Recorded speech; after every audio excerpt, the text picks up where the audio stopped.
Adlib is the DSP-agnostic buying platform to scale your programmatic campaigns smarter, faster, and more profitably. Adlib helps independent agencies and marketers deliver premium programmatic performance without the complexity, cost, or overhead of traditional DSPs. Their platform provides the tools, data, and automation to run enterprise-quality campaigns, from CTV and audio to geofencing and YouTube, all under one roof with zero trafficking headaches. Plus, they're not just a platform, they're your growth partner. The Adlib team helps you win new business, expand budgets, and deliver measurable ROI that keeps clients coming back. It's time to unlock programmatic. Join leading marketers worldwide who are using Adlib to deliver more campaigns with better results. Check out getadlib.com. Welcome to Open Market, a podcast about building companies in the advertising industry. I'm Joe Zappa, and I'm solo today because I'm about to drop so much Adtech marketing knowledge that Eric just could not stand to be around for it. So what I'm going to talk about today is Adtech messaging. And in particular, I'm going to talk about the number one problem that I see companies facing in the space. For some context, most of you know this. I own a communications agency. One of the services we offer is messaging and positioning. So sometimes CEOs and CMOs call me up and they're like, Joe, we got to figure out our story, especially now in the burgeoning AI era. And we take a look at everything they've been saying, their entire business, and we try to figure out what is the message we're going to bring into the market? What is the number one word or term with which we want to be associated? And that thing I just said, narrowing it down to the headline, is the number one challenge that companies in the space face. How many times have you heard some version of this message in our industry? We are an omnichannel DSP driving full funnel outcomes across the open internet. Many times, I would imagine, because there are dozens of DSPs and SSPs saying that, and many other companies in different parts of the ecosystem who also want a piece of that narrative. And I can see why so many companies are drawn to that narrative, because ultimately that is what advertisers want. And if you're able to do that, you're also going to drive more revenue for publishers. The problem is that because it is sort of the ultimate goal and represents the whole of the things you are trying to achieve in the ecosystem, everyone says it. There are a couple of companies, the leaders in the ad tech industry, that are particularly associated with this message. And if you are a smaller or lesser known company and you mimic exactly what the leader and dozens of other companies are saying, the end result is that your message will have zero impact. It will just be forgettable. And that is a reality of marketing and communications that I'm always trying to impress on anyone I speak with, which is that if an ad tech tree falls in the forest and no one hears it, it might as well have not fallen, right? Like, metaphysically, for your message to have any impact, people need to hear it and they need to remember it. And if it sounds like the message of every other company, then it's going to have zero impact and your marketing is not going to drive ROI. It's not going to get investors to believe in you and pick you over your competitors. It's not going to get customers to pick up the phone when your sales team calls and to do deals and to do bigger deals. It is not going to inspire top talent in the industry to work for you and inspire your employees to do their best work, because there is no glory in being the 7th or 12th largest omnichannel SSP or DSP driving outcomes or any other sort of undifferentiated message. So why does this happen? You know, I imagine you can all see what I'm saying, right? You understand in theory that there's no glory in being the 7th largest company saying something that, you know, the trade desk, for example, is already saying. Well, one, because you may very well be able to do this or come close to driving full funnel outcomes across the open internet, across every channel. And if you can do all of this different stuff, you want that to be reflected, right? You don't want to cut off part of what you're doing. Similarly, within a company, even within the C-suite and certainly beyond, there tend to be people who own different parts of that equation, right? Whether they own different channels or capabilities, different strengths or features, and no one wants their little fiefdom to be relegated to a secondary position. And so this is really the challenge, is knowing that you do a lot of different stuff and there are a lot of different capabilities and advantages you could foreground, but nevertheless choosing one, right? Because if you do not have that focus, if you do not choose one thing to be remembered by, and it is not differentiated, if it is not a hill that you can truly own and that you are uniquely positioned to own, it is either just going to be forgotten, no one is going to remember it, or even if people do remember it, they're going to say, oh yeah, it's just, it's another DSP, right? Seventh biggest DSP. Not a glorious position to be in, especially in this era of efficiency when advertisers and agencies and publishers are generally looking to have fewer partners, right? Not more. So let's look at a couple examples of companies that are struggling with this in different ways. Okay, so you look at, PubMatic. Here's the headline on the PubMatic site. And I'm just picking on them because they're one of the two largest SSPs, right? So unfortunately, you're the leader, comes with scrutiny, right? So this could be said of dozens of ad tech platforms. Most of them have this problem. But here's an example from PubMatic site. Quote, AI-powered advertising performance for premium digital media. Guys, any ad tech company could say this, right? AI-powered advertising performance for premium digital media. Literally, any SSP or DSP could say that exact thing. So, it's not memorable. Absolutely no one in the industry, and obviously I'm talking to dozens of people in the industry every week, no one is like, wow, that's a really, PubMatic is telling a really differentiated story around AI-powered advertising performance for premium digital media. No, it sounds like, the number one thing ChatGPT would generate if you were just like generate a headline for an SSP or a DSP. So I'm sure PubMatic is actually doing a bunch of very interesting things on the product level and has a ton of advantages that it could hypothetically differentiate on. But the problem is, in choosing a message as bland and undifferentiated as AI-powered advertising performance for premium digital media, they are essentially refusing to choose, right? They're not taking the risk of going out on a limb, and so they're essentially taking the greatest risk, which is being forgotten, being invisible. And that is generally a precept for ad tech communications that folks in our industry should bear in mind, is that the number one risk for marketing and communications in ad tech is not that you will offend someone. It's not that you will choose the wrong thing, to emphasize. It is that you will choose nothing and be forgotten or invisible. You will not get the attention you deserve, right? In which case, again, if you are being ignored, if people are not talking about you, if they are not thinking about you, whether that's, customers or investors or the media people who influence customers and investors and talent, then you're not going to get the best people. Investors are not going to back you as much as they should. And customers are going to go with your competitors, or they're just not going to pick up the phone in the first place. Now, obviously, PubMatic already has a really strong business. That's why we're picking on them. But the message, the undifferentiated message, is not doing them any favors. And it's especially not helping them gain incremental attention and gain incremental business and potentially steal market share from more established competitors.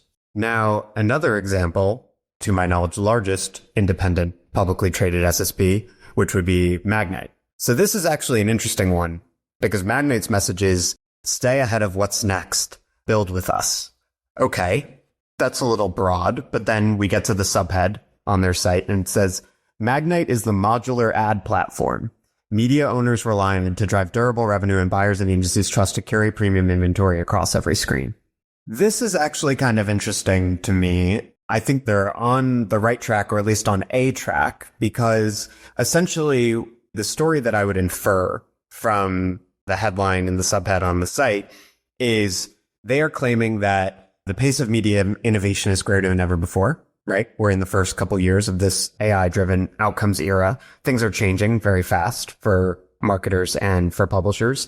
And so they seem to be claiming that their platform is uniquely modular and that it is modularity and the ability to build with an ad platform that will ultimately make the ad platform most valuable.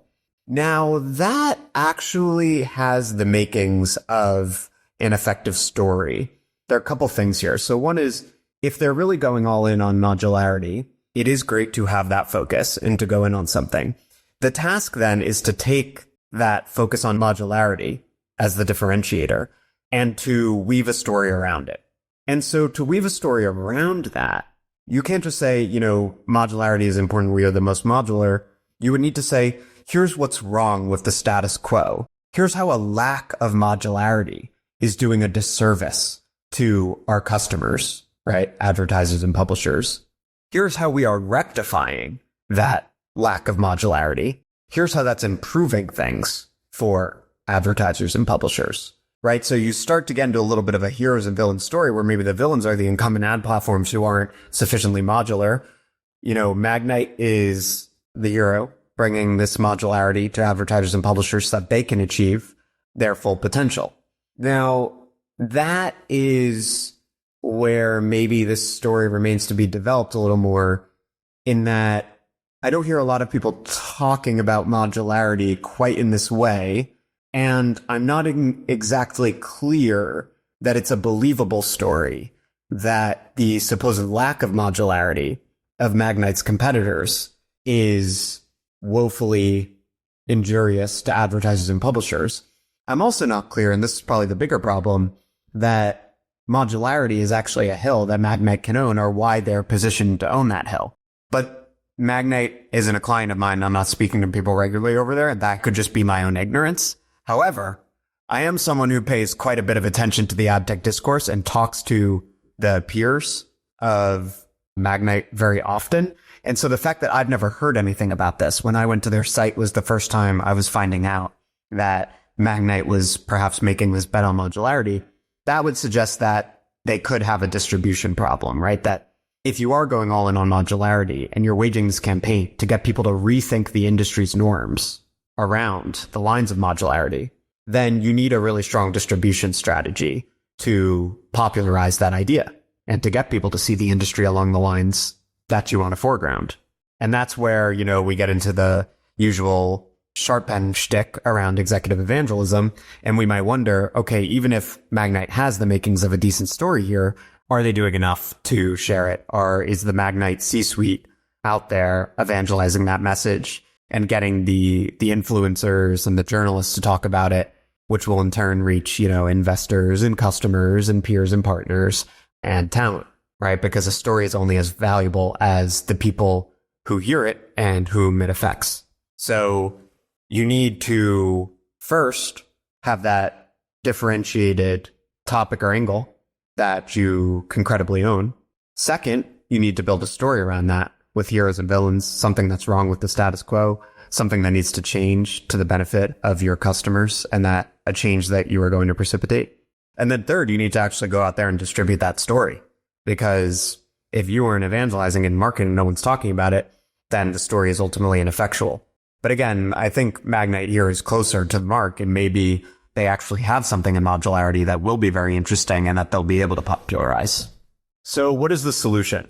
A provocative, differentiated narrative. I call this a brand narrative. So the key is to answer a handful of questions. Who are we championing, right? Any great writer knows that you can't write anything good without understanding who your audience is, what they understand, and how you're going to challenge that understanding and get their attention. 2, what's wrong with the status quo? 3, who is responsible for the status quo, right? Who are the villains you're challenging? How are you changing the status quo to your customers' benefit?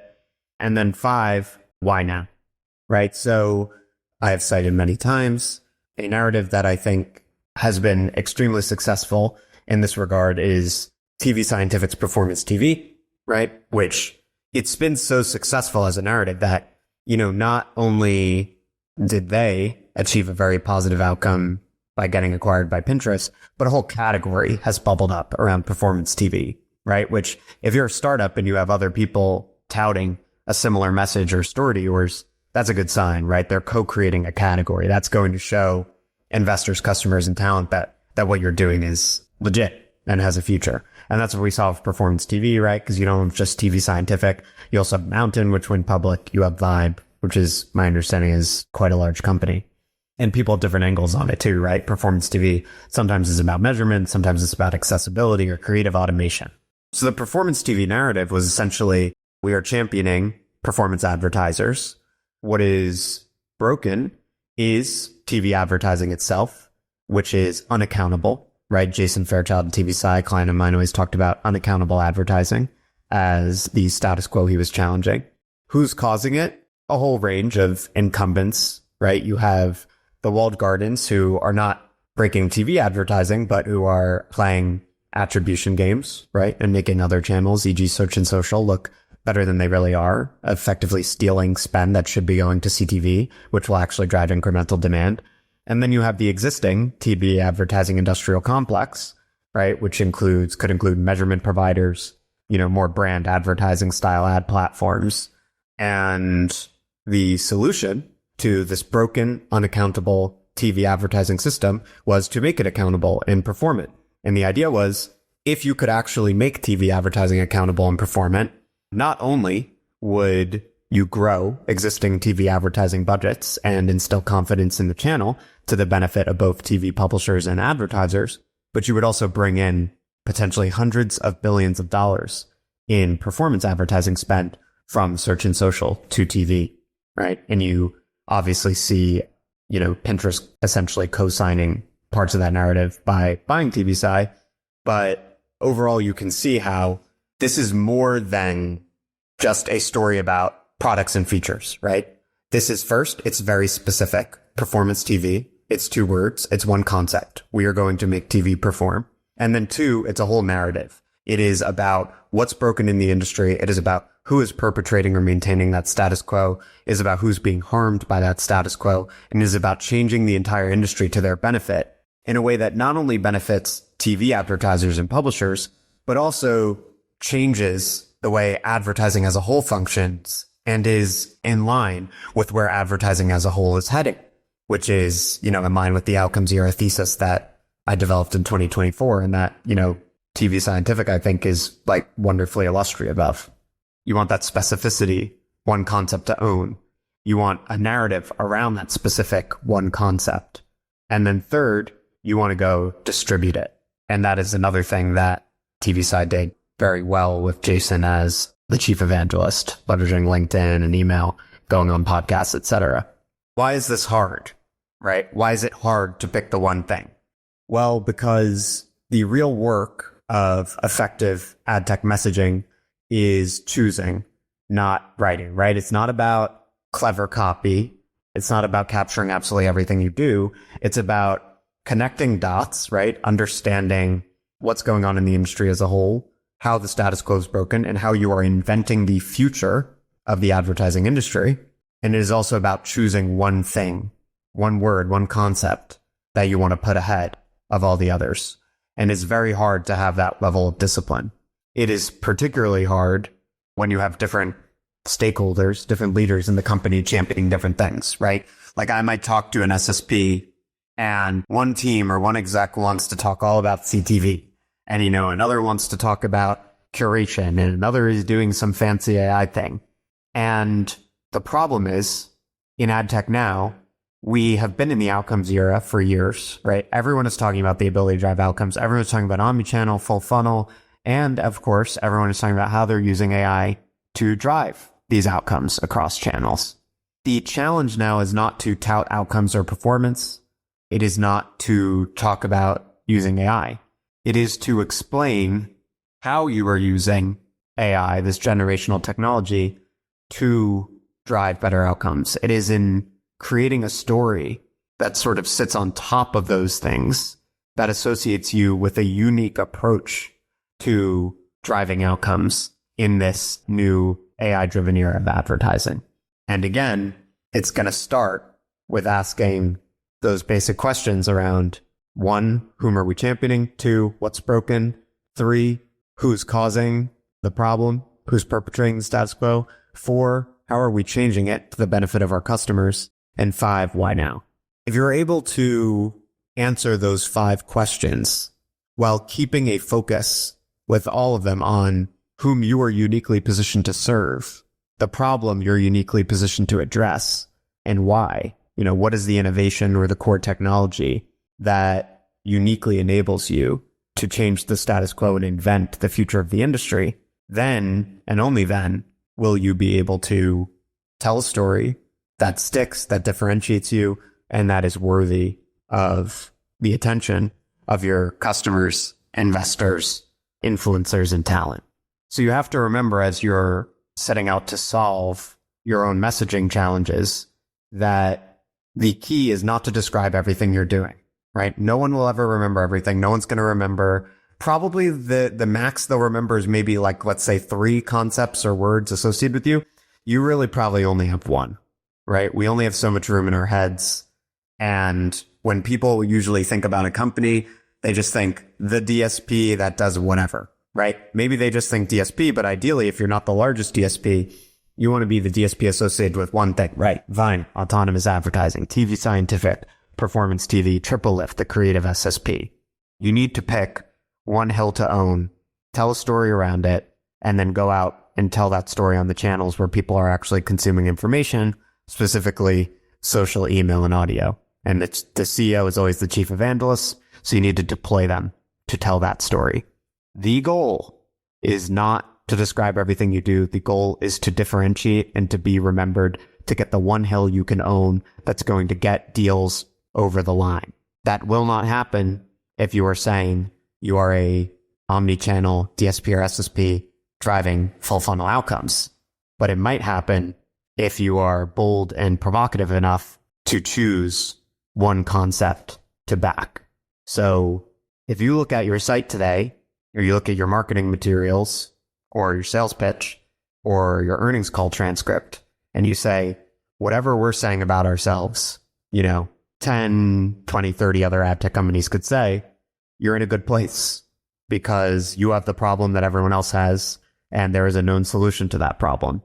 Ask the 5 questions I mentioned, focus on differentiation, focus on what is believably unique about you in answering those 5 questions, synthesize the answers into a narrative, and then go tell it to the world. And that is how you will actually break through and tell a story worth talking about and worth remembering. Thanks, guys.